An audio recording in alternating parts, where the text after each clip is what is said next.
Welcome to white page academy. ఈరోజు super fast current అఫైర్స్లో భాగంగా first important topic ఇప్పుడు చూద్దాం.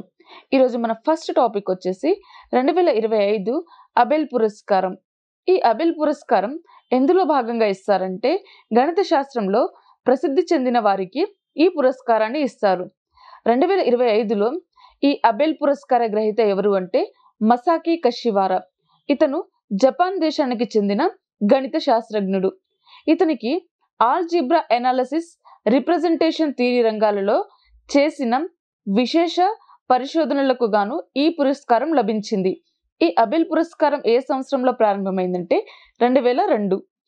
భారతదేశానికి చెందిన ఫస్ట్ పురస్కార గ్రహీత ఎవరు అంటే 2007లో శ్రీనివాస వర్ధన్. ఈ పురస్కారం ఎవరు ప్రారంభించారంటే నార్వే పార్లమెంటు. ఈ పురస్కారాన్ని ఎవరి పేరు మీదుగా ఇస్తారంటే నార్వే గణిత శాస్త్రజ్ఞుడైన నాల్స్ హెన్రిక్ అబెల్ పేరు మీదుగా ఈ పురస్కారాన్ని ఇస్తారు. నెక్స్ట్ టాపిక్ ఇండియా రష్యా నౌకదళ విన్యాసాలు. ఈ ఇండియా రష్యా యొక్క నౌకదళ విన్యాసం పేరు ఏమిటంటే ఇందిరా. ఇది ఇండియా మరియు రష్యా యొక్క సంయుక్త విన్యాసం. ఈ విన్యాసం 2 దశలలో జరుగుతుంది. ఈ విన్యాసం 2025 మార్చి 28 నుంచి ఏప్రిల్ 2 వరకు జరగనుంది. దీని యొక్క ఎడిషన్ వచ్చేసి 14వ ఎడిషన్. ఈ విన్యాసం ఎక్కడ జరుగుతుందంటే చెన్నైలోని. దీనికి భారత్ ఆతిథ్యం ఇవ్వనుంది. ఇందులో పాల్గొనే దేశాలు ఏవి అంటే 2 దేశాలు, అవి భారత్, రష్యా. అసలు ఈ ఇందిరా విన్యాసం ఏ సంవత్సరంలో ప్రారంభించబడిందంటే 2003. 2 దశల్లో జరిగే విన్యాసంలో సముద్ర దశలో విన్యాసం ఏ రోజున ప్రారంభమవుతుందంటే మార్చి 31 నుంచి ఏప్రిల్ 2, 2025. ఈ సముద్ర దశ విన్యాసం ఎక్కడ జరుగుతుందంటే బంగాళాఖాతంలో. నెక్స్ట్ టాపిక్ కసంగు నేషనల్ పార్క్ పై గిరిజనుల న్యాయ పోరాటం. అసలు ఈ నేషనల్ పార్క్ పై ఈ గిరిజనులు ఎందుకు న్యాయ పోరాటం చేస్తున్నారంటే అక్కడ ఉన్న 263 ఏనుగుల కారణంగా వారు చాలా ఇబ్బంది పడుతున్నారని, 63 ఏనుగులను తరలించడం కోసం ఈ గిరిజనులు అక్కడ న్యాయ పోరాటం చేస్తున్నారు. ఈ కసంగు నేషనల్ పార్క్ ఎక్కడ ఉందంటే ఆఫ్రికా ఖండంలోని మలావి దేశంలో ఉంది. International Fund for Animal Welfare పై ఈ గిరిజనులు న్యాయ పోరాటాన్ని ప్రారంభించారు. Next topic Silva Guard. ఈ సిల్వా గార్డ్ అనేది ఇది అడవిలో మంటలను గుర్తించి మరియు వాటిని ఆర్పేస్తుంది. ఈ సిల్వా గార్డ్ను అభివృద్ధి చేసిన సంస్థ ఏది అంటే బెర్లిన్ డ్రయాజ్ నెట్వర్క్ అనే క్లైమేట్ టెక్ కంపెనీ. ఇది AI ఆధారిత డ్రోన్ వ్యవస్థ. దీనిని తయారు చేసిన సంస్థ ఏది అంటే జర్మనీకి చెందిన సంస్థ. Next topic Gaia space observatory. ఈ గియా స్పేస్ అబ్జర్వేటరీ అనేది ఇటీవల దీనిని యూరోపియన్ స్పేస్ ఏజెన్సీ దీనిని తొలగించేసింది. గియా స్పేస్, ఈ గియా యొక్క ఫుల్ ఫామ్ వచ్చేసి గ్లోబల్ ఆస్ట్రోమెటిక్ ఇంటర్ఫార్మేట్ ఫర్ ఆస్ట్రోఫిజిక్స్. ఈ గియా ఏం చేస్తుందంటే మిల్కీ వే గెలాక్సీకి చెందిన అత్యంత ఖచ్చితమైన 3D మ్యాప్ను రూపొందిస్తుంది. గియా యొక్క లక్ష్యం ఏమిటంటే మిల్కీ వే గెలాక్సీ నిర్మాణం, పరిమాణం మరియు భవిష్య రూపాన్ని అంచనా వేయడం. ఈ మిషన్ని ఏ సంవత్సరంలో ప్రయోగించారంటే 2013 డిసెంబర్లో. ఈ మిషన్ కార్యకలాపాలు ఎప్పుడు ప్రారంభమయ్యాయంటే 2014 జూలై 24న పూర్తి స్థాయి కార్యకలాపాలను ఈ మిషన్ ప్రారంభించింది. Next topic heritage representation fund. ఇది 2014 నుంచి 642 యాంటిక్విటీస్ అంటే వివిధ దేశాల నుంచి పురాతన వస్తువులను పొందడం జరిగింది.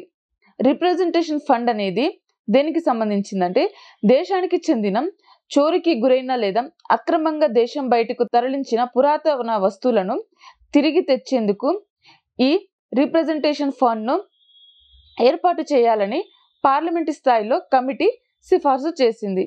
ఈ ఫండ్ను అమలు చేసింది ఎవరు అంటే సాంస్కృతిక మంత్రిత్వ శాఖ. Next topic NGTs conference 2025. NGTs అంటే నేషనల్ గ్రీన్ ట్రిబ్యునల్స్. ఇది నేషనల్ ఆన్ ఎన్విరాన్మెంట్ 2025 కాన్ఫరెన్స్ను నిర్వహించింది. ఈ NGTs అనేది ఇది చట్టబద్ధ సంస్థ. ఈ NGTs కాన్ఫరెన్స్ ఏ తేదీన జరిగిందంటే 2025 మార్చి 29 నుంచి 30 వరకు 2 రోజుల పాటు పర్యావరణ అంశంపై ఈ కాన్ఫరెన్స్ జరిగింది. ఈ కాన్ఫరెన్స్ని నిర్వహించింది ఎవరు అంటే NGTs. ఈ కాన్ఫరెన్స్కి ముఖ్య అతిథిగా ఎవరు హాజరయ్యారంటే Droupadi Murmu. Ministry of environment, forest and climate change concern minister ఎవరు అంటే భూపేంద్ర యాదవ్ ఆధ్వర్యంలో ఈ కాన్ఫరెన్స్ జరిగింది. ఈ ఎన్జిటి యొక్క ఏర్పాటు ఏ సంవత్సరంలో జరిగిందంటే 2010. ఎన్జిటి చైర్పర్సన్గా ప్రస్తుతం ఎవరు ఉన్నారంటే justice Prakash Shrivastava. NGT act ఎప్పుడు అంటే 2010. Next topic BioSaarthi mentorship initiative. ఈ బయోసారథి మెంటర్షిప్ ఇనిషియేటివ్ను ప్రారంభించింది ఎవరు అంటే సైన్స్ అండ్ టెక్నాలజీ మంత్రి. దేని స్థాపనలో సందర్భంగా దీనిని స్థాపించారంటే బిరాక్ 13వ స్థాపన సందర్భంగా ఈ బయోసారథి మెంటర్షిప్ ని ప్రారంభించారు. బిరాక్ అంటే full form biotechnology industry research assistance council. ఇది బయోటెక్ సంబంధించిన సంస్థలకు సంబంధించిన స్టార్టప్లు పనిచేసే ఒక ప్రోగ్రామ్. ఇది మెయిన్ దేనిని ప్రోత్సహిస్తుందంటే స్టార్టప్లను ఎంకరేజ్ చేయడం కోసం ఒక మెంటర్షిప్ ఇనిషియేటివ్ని ఈ బయోసారథి మెంటర్షిప్ ప్రారంభించింది. ఈ బిరాక్ స్థాపన ఎప్పుడు జరిగిందంటే 2012. Next topic India Sri Lanka business collaboration. India Sri Lanka మధ్య బిజినెస్ కొలాబరేషన్ జరిగింది. ఆ బిజినెస్ యొక్క పేరు ఏమిటంటే లిబా. ఇండియా శ్రీలంక మధ్య ఆర్థిక మరియు వ్యాపార సంబంధాలను బలోపేతం చేయడం కోసం ఈ లిబా బిజినెస్ కొలాబరేషన్ ప్రారంభించబడింది. దీనిని ఎక్కడ ప్రారంభించారంటే శ్రీలంకలో. ఈ లిబా బిజినెస్ దేనికి ప్రాధాన్యత ఇచ్చిందంటే 2075 నాటికి భారత్ ఆర్థికంగా కీలక శక్తిగా ఎదగడంలో భాగంగా దానికి ప్రాధాన్యత ఇచ్చింది. నెక్స్ట్ టాపిక్ అంతర్జాతీయ జీరో వేస్ట్ డే 2025. ఈ అంతర్జాతీయ జీరో వేస్ట్ డే 2025ని ఏ తేదీన జరుపుకుంటామంటే మార్చి 30, 2025 గాను.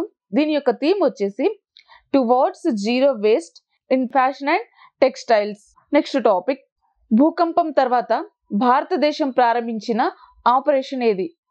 ఇటీవల మయన్మార్ మరియు థాయిలాండ్లో భూకంపం సంభవించింది. అందులో భాగంగా ఆపరేషన్ బ్రహ్మ కింద మయన్మార్కు 15 టన్నుల సహాయ సామాగ్రిని పంపిణీ చేసింది. ఏ విమానం ద్వారా దీనిని పంపిణీ చేశారంటే భారత వైమానిక దళమైన C-130J సైనిక రవాణా విమానంలో మయన్మార్లోని యాంగాన్కు భారతదేశం సహాయక సామాగ్రిని పంపించింది. Next topic Elon Musk social media site X. Elon Musk మార్చి 28, 2025న $33 బిలియన్ల డీల్లో సోషల్ మీడియా సైట్ XAIకి విక్రయించాడు. ఇప్పుడు ట్విట్టర్ యొక్క కొత్త చిహ్నం ఏది అంటే ఎక్స్. ట్విట్టర్ ఏ సంవత్సరంలో ప్రారంభించబడిందంటే 2006. Next topic Asia wrestling championship 2025. ఈ ఆసియా రెజ్లింగ్ ఛాంపియన్షిప్ 2025 మహిళల 62 కేజీల విభాగంలో ఈ ఛాంపియన్షిప్ పతాకాన్ని గెలిచింది ఎవరు అంటే మనీషా బాన్వాలా. ఆసియా రెజ్లింగ్ ఛాంపియన్షిప్ ఎక్కడ జరిగిందంటే జోర్దాన్లోని అమ్మాన్. ఏ తేదీన జరిగిందంటే 2025 మార్చి 25 నుంచి 30 వరకు జరిగింది. నెక్స్ట్ టాపిక్ ఉత్తర భారతదేశంలో మొదటి అణు విద్యుత్ ప్రాజెక్టును ఏ రాష్ట్రంలో ప్రారంభించారంటే హర్యానాలో ప్రారంభించారు. నెక్స్ట్ లాస్ట్ టాపిక్ ఐక్యరాజ్య సమితి ప్రపంచ నీటి అభివృద్ధి నివేదిక 2025. ప్రపంచ నీటి అభివృద్ధి నివేదికను ప్రచురించింది ఏది అంటే యునెస్కో. ఇది పర్యావరణ వ్యవస్థలు, ఆర్థిక వ్యవస్థలు మరియు సమాజాన్ని నిలబెట్టడంలో పర్వతాలు మరియు ఆల్పైన్ హిమానీ నదాల అంటే వాటర్ టవర్స్లలో కీలక పాత్రను పోషిస్తాయి. సో ఇది ఈరోజు యొక్క కరెంట్ అఫైర్ క్లాస్. ఈరోజు క్లాస్కి సంబంధించిన PDF యాప్లో ఉంది, డౌన్లోడ్ చేసుకోండి. వీడియోని లైక్ చేయండి, షేర్ చేయండి. Thank you.